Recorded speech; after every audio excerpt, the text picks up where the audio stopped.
ஏய், என்னைய வச்சு ஒன்னும் காமெடி கிமெடி பண்ணலையே. மீண்டும் மீண்டுமா ஒரு விஷயத்தையும் பிளான் பண்ணணும்.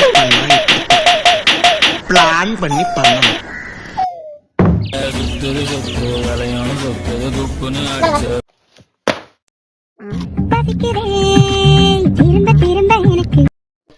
சுச்சா இருது சிக்கன் சாப்பிட்டு சுச்சா போவான்.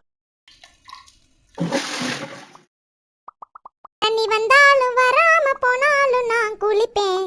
2 செகண்ட்ல தான் நான் குளிப்பேன். 1 2 2 ஆயிடுச்சு. அப்படிலாம் சொல்லுவேன்னு நினைச்சியா? சங்கீத ஸ்வரங்கள் ஏழே கணக்கா இன்னும் கண் இருக்கும் எல்லோரும் தூங்கத்தான் செய்வார்கள்.